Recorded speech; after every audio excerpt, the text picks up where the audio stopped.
I'd like to share a story with you today. A little over 15 years ago, I was a professor and I ran a large research lab. In my research lab, we studied heart failure, and our goal was to understand the processes underlying heart failure and to try to identify interventions to treat that devastating disease. One day, I had a young student who came to me with an idea to conduct an experiment. As she described this idea to me, I was thinking to myself, that's the worst idea I ever heard. She kept explaining the experiment to me, and I kept thinking, that really is the worst idea I ever heard, but somehow she convinced me to conduct this experiment. I don't know why I said it was okay for her to do that, but it was going to take 4 months to do the experiment, and you probably can guess where this story is going. 4 months later, she came to me, and she and her colleague showed me the results of this experiment. I almost fell out of my chair. The results identified a potentially cost-effective therapeutic intervention for heart failure. So, of course, I was ecstatic. I was ecstatic for my student, I was ecstatic for my lab, heck, I was ecstatic for myself because it changed the next 5 years, and it was really, really exciting. We filed patents, we conducted more research, and basically it was transformational, both in our understanding of heart failure and how we conducted our research for the next 5 to 10 years. But that's not the point of the story. I did some self-reflection, and I thought to myself, I always ask my students to challenge closely held assumptions. And in that case, they were better at doing that than I was. I almost didn't allow her to conduct that experiment. So I was disappointed with myself. I'm okay now, don't worry about it. I got over it, I did get over it.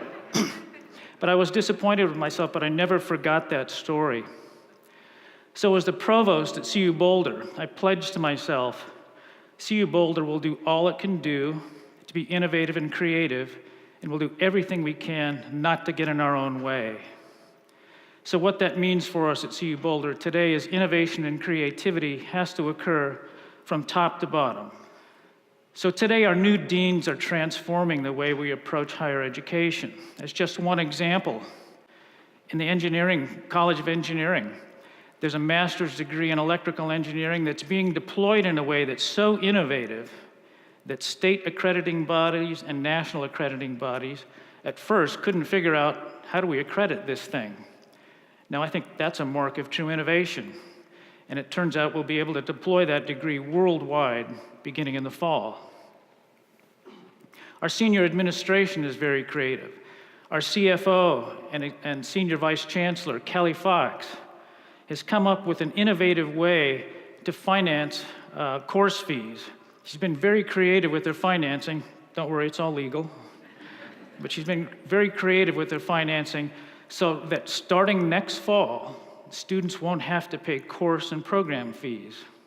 Now, as a parent of 2 college students not so long ago, that makes planning for paying for higher education much more predictable for parents and for students alike. Our Vice Chancellor for Research, Terry Fees, has come up with innovative and creative ways for taking the university into our community and engaging with industries both in Colorado, California, and worldwide more effectively. And our Vice Chancellor for Student Affairs, Christina Gonzalez, has come up with innovative ways and best practices in providing student support.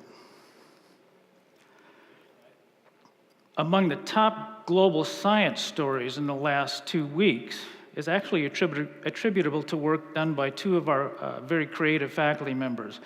Jinlang Zhao from Mechanical Engineering and Wei Zhang of Chemistry and Biochemistry have developed a self-healing electronic skin with sensors that promises to transform robotics and prosthetics.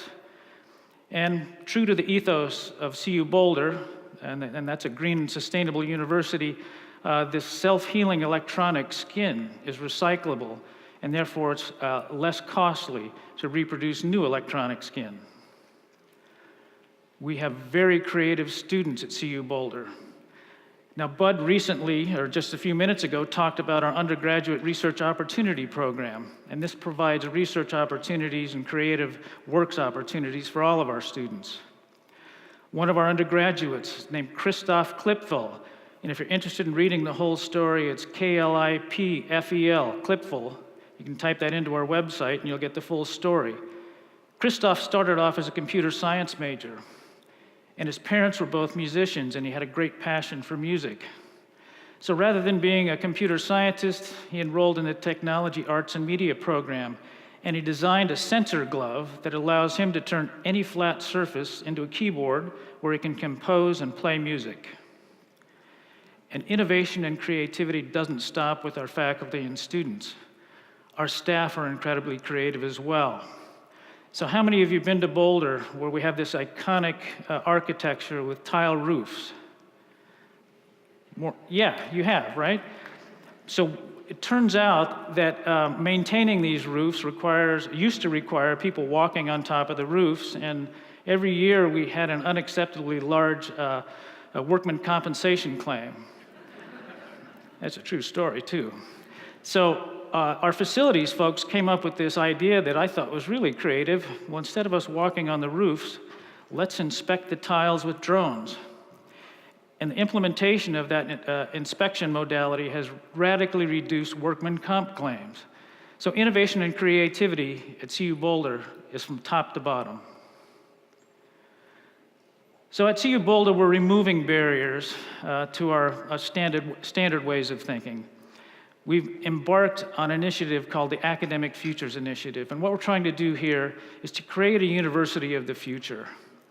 The world is changing very, very rapidly around us. Less than 10 years ago, we had cell phones that allow us to connect to the internet. And the way we communicate with each other and the way we live our lives is radically altered by a rapidly changing technological future. So the Academic Futures Initiative is a challenge to our faculty, staff, and students to envision the university of the future.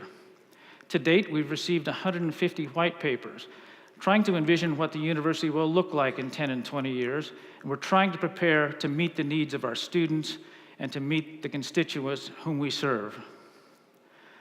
So Academic Futures will change the way students, faculty, and staff interact with each other and how we serve all of our constituents. The implementation of the Academic Futures Initiative will allow us to leverage and take our strategic imperatives to new heights. And as the Chancellor pointed out, our strategic imperatives are to create the leaders of tomorrow, be the innovative university, and to positively impact humanity. It'll liberate our students, and it'll help us to serve our communities in Colorado, here in California, and around the globe. So if you're a prospective student, if you're a friend of the university, or if you're just someone here to listen to what we have to say today, here's my invitation to you.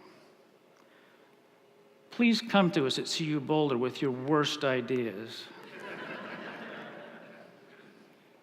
If you do, they're going to become the best ideas. And those ideas are going to change the world. Thank you. Ladies and gentlemen, Provost Russ Moore.